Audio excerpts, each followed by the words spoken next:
Rain lashed the windows of a Pittsburgh cafe where Ellie Harper, a weary waitress, poured coffee for strangers who barely noticed her. But when a drenched old man in a tattered coat begged for a moment's shelter and was met with cruel laughter, Ellie's $5 bill changed everything. She didn't know his name, James Colton, a billionaire hiding in plain sight, searching for a heart worth trusting. One small act, one fleeting moment, would unravel a story of lost kindness and a legacy that could heal a city. Who was he, and why did her choice matter so much? Welcome to A Story That Lingers. Before we continue, let us know in the comments where you're watching. If these stories resonate with you, please hit that subscribe button to support the channel, because tomorrow we'll have another special story for you. Rain pattered against the windows of the Corner Brew, a cozy cafe tucked into a bustling Pittsburgh street. It was a chilly October morning in 2023, the kind that made you long for a warm mug in a quiet corner. The air inside carried the rich aroma of coffee mixed with the faint sweetness of fresh muffins and the damp scent of wet umbrellas. Cups clinked softly, conversations hummed, and the espresso machine hissed in a comforting rhythm. Ellie Harper, 30, wove through the tables, her white shirt and black apron speckled with coffee stains. Her light brown hair was pulled into a loose ponytail, and her green eyes, though weary from a long shift, held a quiet kindness. She balanced a tray of empty mugs, her steps quick but steady, her smile polite despite the ache in her feet. The bell above the door jingled, letting in a gust of cool air, and a man in his early 60s. His worn coat dripped onto the polished floor, and his scuffed boots left faint wet marks. His silver hair clung to his forehead, damp from the rain, and his gray eyes carried a weight that seemed heavier than the weather. He approached the counter slowly, hands tucked into his pockets, and glanced at the menu board. Mark, the barista, a lean 25-year-old with a sharp jaw and sharper tongue, leaned forward. "What can I get you?" he asked, his voice flat. The man's voice was low, barely above a whisper. "Just a black coffee, please." Mark tapped the register. "That's $3.50. The man reached into his coat, then his jeans, his movements growing frantic. His face paled and he swallowed hard. "I'm sorry," he said, his voice trembling. "I must have forgotten my wallet. Could I just sit here for a bit until the rain eases up?" Mark crossed his arms, smirking. "Sorry, buddy, this isn't a homeless shelter. No money, no coffee. You can't just loiter here." The man's cheeks flushed and he stepped back, eyes dropping to the floor. "I wasn't asking for a free drink," he murmured. "Just a place to stay dry." A snide chuckle came from a nearby table where a group of well-dressed patrons sipped cappuccinos. "Well, look at that," a woman in a red scarf said, her voice dripping with sarcasm, coming into a cafe with no wallet and expecting service. Another added, "Times must be tough if bums are hitting up coffee shops now." The man's shoulders slumped and he turned toward the door, the weight of their words pressing him down. Ellie, wiping a table across the room, froze. Her tray clattered as she set it down, her green eyes narrowing. She'd heard enough. She marched to the counter, reached into her apron, and pulled out a crumpled $5 bill. "That's enough," she said, her voice clear and firm, cutting through the murmurs. She placed the bill on the counter. "I'm covering his coffee." Mark's smirk faded. "Ellie, what are you doing? You don't have to pay for this guy. He can't just walk in here expecting handouts." Ellie turned to the room, her gaze steady. "I'm not doing this for pity," she said. "I'm doing it because no one deserves to be shamed for needing a moment." The woman in the red scarf scoffed. "How sweet," she muttered. "Playing hero for a tip, huh?" Ellie faced her unflinching. "Kindness isn't about what you get back," she said. "It's about who you choose to be. Judging someone for being down, that's what shows who you are." The cafe fell silent, the air thick with the weight of her words. Ellie turned to the man, offering a warm smile. Please sit by the window. I'll bring your coffee over. The man met her gaze, his eyes glistening. Thank you, he said softly, his voice heavy with gratitude. He shuffled to a table by the window where rain streaked the glass. Ellie poured his coffee, her hands steady despite the stares. She set the mug in front of him. Don't let their words define you, she said. You're welcome here. As she walked away, the man sipped the coffee, its warmth spreading through his hands. He watched her move through the cafe unnoticed by most, but to him she was a beacon in the gray morning. That evening, Ellie sat in the small apartment she shared with her sister Sophie. The rain tapped against the window, and the one bedroom smelled faintly of mildew and soup. Sophie, 22, lay on the couch under a worn blanket, her dark brown hair splayed across a pillow. She coughed, a sharp wheeze from her asthma, and Ellie knelt beside her, brushing her forehead. You okay, Ellie asked. Sophie managed a weak smile. Same old, same old. You're late, though. Got held up, Ellie said, reheating leftover soup on the stove. She checked her wallet, $4 a bus pass, and a faded photo of their mom smiling in a park years ago. She'd paid for the man's coffee without thinking twice, but now with rent looming, the cost felt heavier.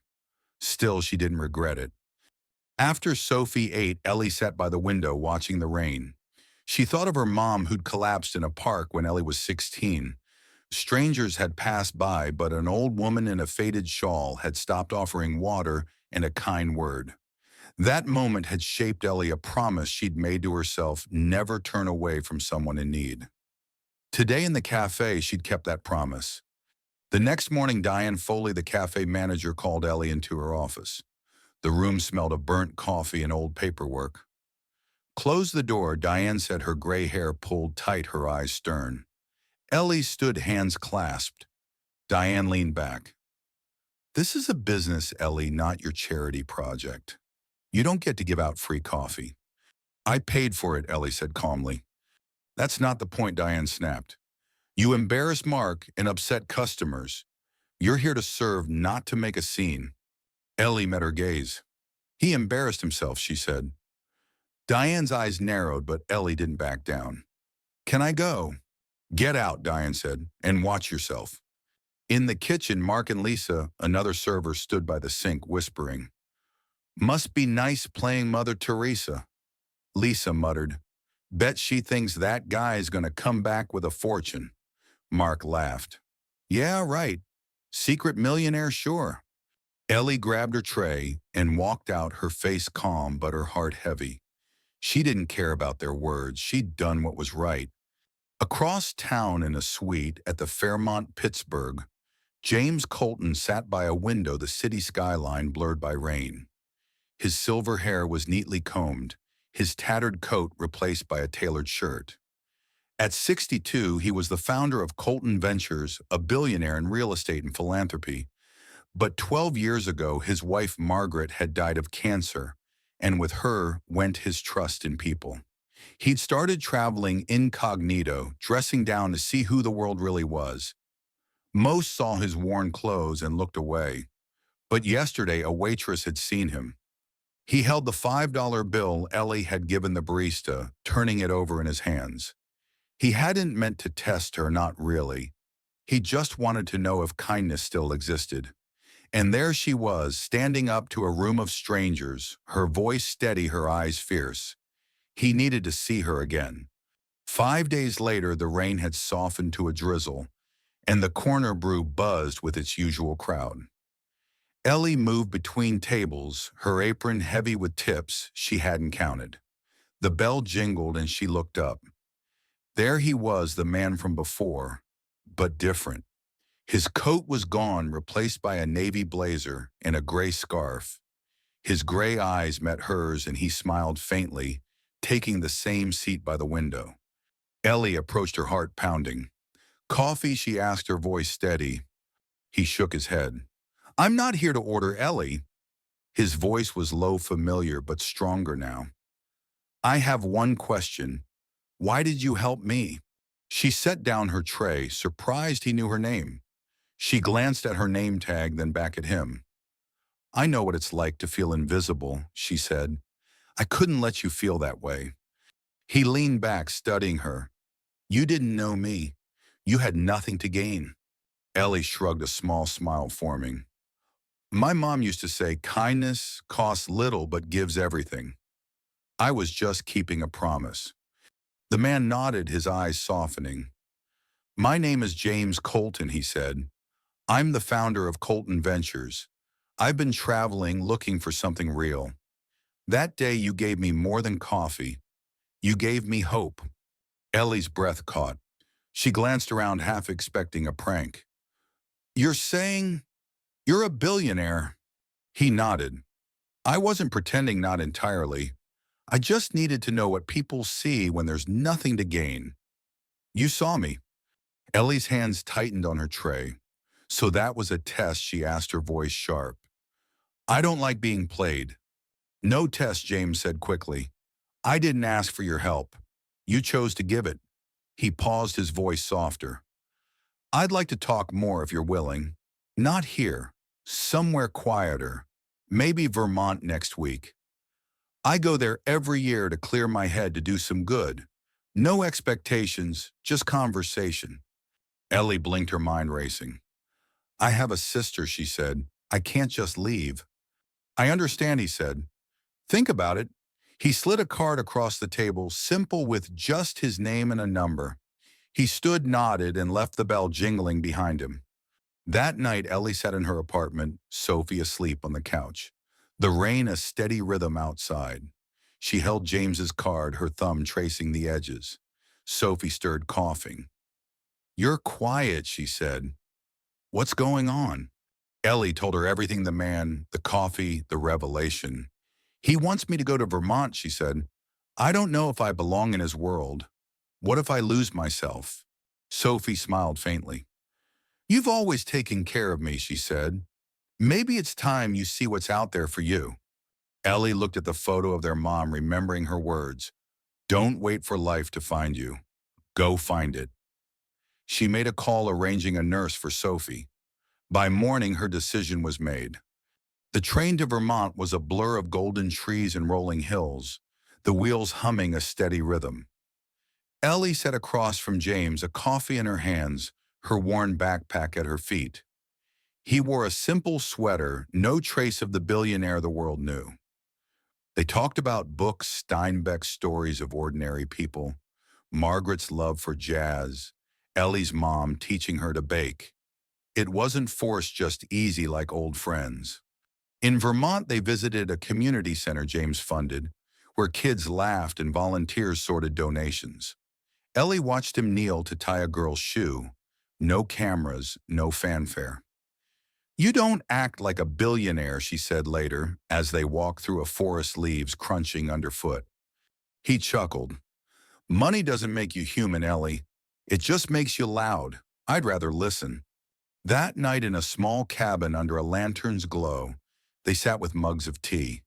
James's voice was quiet. My wife Margaret died 12 years ago. Cancer. After she was gone, I stopped trusting people. Everyone wanted something, my name, my wealth. I started these trips to find someone who didn't. He looked at her. Then I met you. Ellie's throat tightened. When I was 16, my mom collapsed in a park. People walked by, but one woman stopped. She didn't have much, but she gave us her time. I promised I'd be like her. That day in the cafe, I saw you and I couldn't walk away. James nodded, his eyes distant. I don't need someone to love me, Ellie. I need someone who sees the world like I do. Someone who knows kindness isn't a transaction. Ellie smiled faintly. I see you, she said, and I'm still me. James leaned back. I'd like to start a foundation in your name. The Ellie Harper Fund, for people like you, folks who give without expecting anything back. Ellie shook her head. I'm honored, she said, but I want to build something myself. Not with your money, but with my hands. I need it to be mine. He smiled, not surprised. Then I'll be in your corner, he said. Whatever you choose. A year later, Pittsburgh's streets glowed under autumn dusk. Ellie's Haven stood where the corner brew once was, its windows warm with golden light. The sign read, "Kindness is free." Inside, jazz played softly, books lined the walls, and tables bore words like "hope" and "begin." The chalkboard by the counter said, "First cup, free second for someone else." Ellie, in a gray dress, her hair loose, moved through the crowd, her green eyes bright. At the soft opening, she held a mug and a microphone, her voice steady. "A year ago, I paid for a stranger's coffee," she said. "I didn't know who he was, only that he needed a moment of kindness. That choice changed me, not because of what he had, but because of who I chose to be." The room was quiet, eyes glistening. "This cafe isn't about coffee," she said. "It's about showing up, about seeing people. Kindness isn't a debt, it's a gift we keep giving." She glanced outside where rain fell softly. James stood across the street under an umbrella, his scarf tucked into his coat. He didn't come in, didn't need to. He nodded once, a silent promise, then turned and faded into the dusk. Inside, a man entered, his coat damp, his hands trembling. The new barista started to speak, but Ellie stepped forward. "Would you like a seat by the window?" she asked. "Something warm." The man nodded. "Just a place to sit," he said. "It's been a long day." Ellie smiled. "Then let's make it better," she said. "First cup's on us. No questions, no shame." As she poured the coffee, the room hummed with life nurses, drivers, families, all finding a moment of rest. Ellie looked at the sign, at the people, at the rain-streaked window. She thought of her mom, of James, of the promise she'd kept. A letter from James had arrived that morning, simple and unsigned. "I'm proud of you, Ellie. Keep giving." She tucked it into her pocket next to her mom's photo and smiled. Thank you for listening. If this story warmed your heart or reminded you of a moment of kindness, share it in the comments. Like, share, and subscribe for more stories of heart and hope. Keep looking for the chances to make a difference, one small act at a time.